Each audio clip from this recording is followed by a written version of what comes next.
All of humanity got transported, straight into the stomachs of massive 100-ton fish. Outside, nothing but ocean, no land anywhere. Every so often, the giant fish would suck in seawater carrying supply crates. Once they washed into the stomach, you could crack them open for water, food, and useful survival gear. Sometimes the fish would swallow dangerous sea creatures too. The only way for humanity to survive was to keep getting stronger. These fish fed on algae. Every time they ate, a flood of seawater would pour into the stomach. Once it drained, a massive pile of algae was left behind. And that's when the fish would stop moving and start digesting. The algae would slowly drift toward the digestive pool inside the stomach. I had a special ability. I could hear the fish's thoughts. That's how I found out. If I manually tossed seaweed into the digestive pool, it'd speed up digestion, which meant the fish would swim longer. So every day, I was pulling in way more supplies than everyone else. But this time, while I was hauling seaweed, something went wrong. Something sliced a long gash across my arm. I jumped back, and then I heard it. Something hard smacking against the stomach walls. My arm wouldn't stop bleeding. I needed to wrap it up fast. So I held my breath and slowly crept toward the seaweed pile. And that's when I finally got a look at whatever was in there. It was a shrimp, a massive one, with a sharp spike on its head. That had to be what cut me. But it didn't seem aggressive at all. It just kept bouncing in place. The fear faded fast and an anger took over. I had zero medical supplies. If this wound got infected, I was dead. I was so pissed I just kicked the shrimp away so it couldn't spike me again, then ripped a strip off my undershirt and did a quick wrap on the wound. Once the bleeding slowed, I got back to moving seaweed, but I was way more careful reaching in this time, in case there was another one hiding in there. Once all the seaweed was cleared, I started thinking about what to do with this shrimp. I thought about just kicking it into the digestive pool, but I couldn't bring myself to do it. That hard shell, if I could peel it off clean, it'd fit right over my forearm like armor. Great protection against anything aggressive down the line. And that spike on its head? Perfect knife substitute. That settled it. This shrimp had to go. I grabbed a piece of wood from the supply crate and swung it straight at the shrimp. Then I just went to town on its head, weak spot, and kept hammering for a solid 10+ minutes before it finally went down. I pinned it down with one foot, then stomped the head hard with the other, snapped the spike clean off. Then I picked it up and started peeling the shell off piece by piece. The shrimp meat looked crystal clear, and honestly kinda amazing. I swallowed hard. If only I had fire. I'm not the type to eat raw meat, especially not from some unknown creature in a world I know nothing about. Then the stomach walls started trembling. The fish was moving again. I tossed the shrimp meat into the supply crate and glanced down at my arm. Blood was already soaking through the cloth. That quick fix wasn't gonna cut it.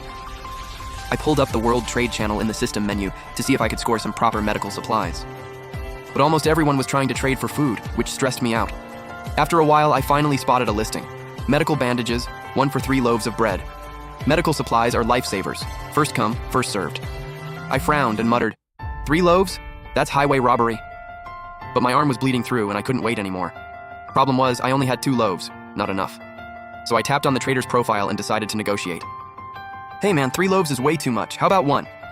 They shot back fast. No way. This is life-saving stuff. Look around. You see anyone else trading medical supplies? What's up, bro? You hurt? I wasn't about to tell the truth. Didn't want them jacking up the price. Nah, nothing like that. I just like being prepared. Crisis awareness, you know? You know what? You've got a point. I'm actually gonna hold on to my bandages then. Keep them for a rainy day. Thanks for the reminder, bro. That had me panicking. Wait, how about 2 loaves? Huh, bro, you're injured, aren't you? I figured he'd caught on, and honestly, he wasn't wrong. It was only day 2 in this world. Everyone else was trading for food. I was the only one going after medical supplies. That said everything.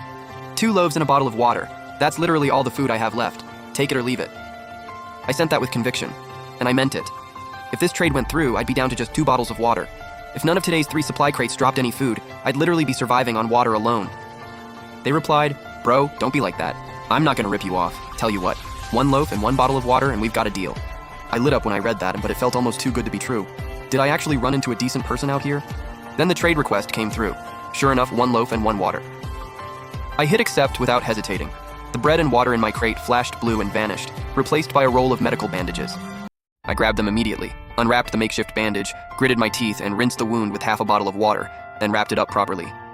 The bleeding finally stopped. Then a private message popped up in the system. See, bro, I didn't take advantage of you, so how'd you get hurt anyway? I smiled a little. Smart guy. Clearly did me a favor just to get me talking. And fair enough, inside a fish stomach, everything's soft tissue. Getting injured at all was basically impossible. So how I got hurt, that was valuable intel. I didn't hide it though. I just told him straight up about the shrimp.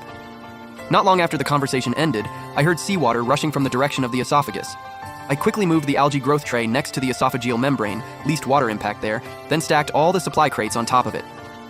The water rose just enough to cover everything. No more picking up crates every single time. When it drained, a new supply crate had washed in. I cracked it open. 10 stones, 10 dirt, 10 licorice root. all crafting materials. Seriously? I need food. I was down to my last loaf. A while later, the fish swallowed a second crate. Inside, a blueprint for a small planter box. Not food, but honestly still exciting. A planter box is literally for growing food. I just didn't have all the materials to build it yet. A few hours later, the last crate washed in. Before opening it, I prayed, "Please, please, just give me food."